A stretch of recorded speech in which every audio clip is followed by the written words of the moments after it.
What is up, everybody? Welcome back to the channel. We are finally here. Finally here. For the final How to Prepare for Halloween Horror Nights 28. Are you ready?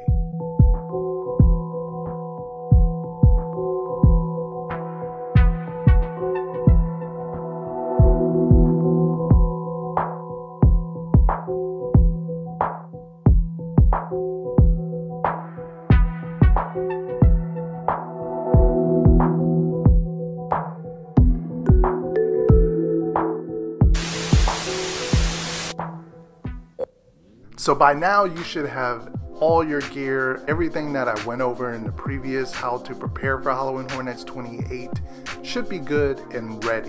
Except you're missing one thing, and that's your tickets. Now by any means, if you are balling, and I mean balling, which most people seem to be doing for this event, for everybody else, this guide is really for you. But if you have all the money in the world and you're buying express or tours and you have no problem, stay and watch. You might learn something too. Now, tickets are funny because they do vary in price depending on when do you decide to go. If you decide to go during Sunday through Thursday, it's actually cheaper than going on a Friday or Saturday night. Now, the cost doesn't change when it comes to anything of the extra stuff, and we'll get to that a little bit later. Now, the biggest thing I always tell people is if they're coming to the event, are they staying during the daytime as well? And if you are, you're going to save some time and some money as well. Stay and scream is typically what I call it. So what happens is if you're in the park during the daytime, what happens is they basically make these holding stations for people that are staying for horror nights. And they will basically put up some barricades and lock down that location. You scan your ticket, you get in, you wait, and then they kick out the daytime guest, polite way. And then once they do that, they get the call and you are free to go to a couple of the houses. Now, it depends on the certain area, so I'll break this down. First up, we have the Hello Kitty station, and that will usually allow you to go to the first soundstage. Up next, we have Finnegan's, which is a really popular station. I will typically say to avoid this area just because it's pretty busy. I believe it's where The Shining was last year, so that might be where Carnival is this year. And last but not least, we have the Simpsons area, the fast food boulevard. That whole area is open from where the shop is to Duff Gardens to the fast food area. And once they open that up, you can go inside the restaurant, and I believe you can get some food, some beverages. So that's kind of a neat spot. And that will hit some of the back houses. So the tent houses, the parade, and where Blumhouse was last year. By the time you do at least 2 or 3 houses, then they actually let in everybody else by that point. So you're already, you know, at least 2, maybe 3, maybe even 4 if you can do it. Keep in mind, this year it's 10 houses, so it's that extra house that's gonna maybe drive people nuts to try to get through. Whew, 10 houses. Speaking of 10, everyone's gonna say you need express, buy express. If you do the stay and scream route, you're pretty much a leg up. You're probably not going to need that express, but if you feel like you do need express, there is a secret. All right, Universal doesn't really ever announce this. It's kind of a secret. After a certain time, I believe it's 10 or 11, and it depends on the amount they sell, and it depends on the attendance, I believe. They will sell express for a cheaper price.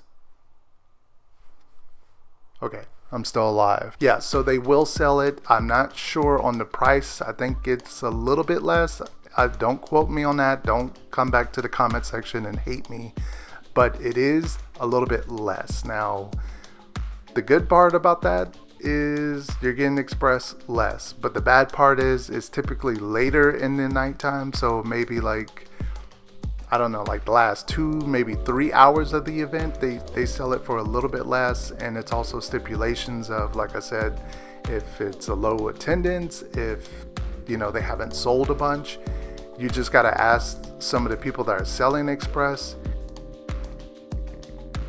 Includes the Scare Actor Dining Experience. I've done this 2 years in a row. I'm pretty good not to go back. It's interesting. It's fun if you've never been, or if you're going with like just you and a girlfriend or a partner, or you and just like 2 other friends. I think it's perfect for that size. I think if you do it with a group of 6 or 7, it's not really that fun. If you're going later in the event and you see that there's a character you really want to experience or take pictures with, then by any means, if you got the money, it's $50. But keep in mind that's per person. So if it's like you and your partner, that's almost like $100. The food is okay, but you do fill up, so it's well worth it in that aspect.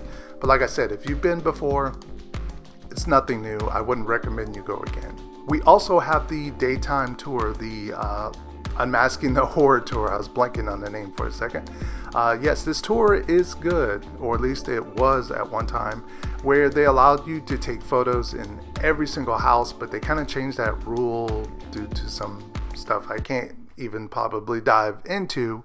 But that rule has changed, and now I believe you can only take pictures in the Universal's own creations and Universal owned IPs. So any of the other stuff, so you have to be the judge of if that's worth it. So we have the 3 house tour and we have the 6 house tours. It's completely random. It's not, I think, fair if you're paying money and you don't get to see a certain house that someone else gets to see. So it's totally random. So keep that in mind when you do book this tour. But if you don't go on the tour, you're saving money. And as well as in the other video, I did talk about that you can bring water in. That's going to save you. You can also bring food in. Now, I don't mean you can bring in a whole, pizza or whole plate of food. You can pack sandwiches and snacks and stuff like that. They have no problem with you bringing it in. You just can't bring stuff in that has to be microwaved. There are certain places in the park where you can get kind of cheap snacks. I would say like maybe a thing of french fries or something, order the tater tots in Springfield. That's another option. Just keep in mind, just look around. There's tons of cheap options. So that has been it for this Preparing for Halloween Horror Nights 28. Hopefully you guys are saved up. Hopefully you guys are ready. Are you ready? Let me know down in the comment section. Halloween Horror Nights 28 is coming. Are you ready? Have you got your ticket yet? If you did, leave it down in the comment section as well. What ticket did you get? I'd love to know. This has been Zombie Chris signing off. Adios. You folks have a great day, great night.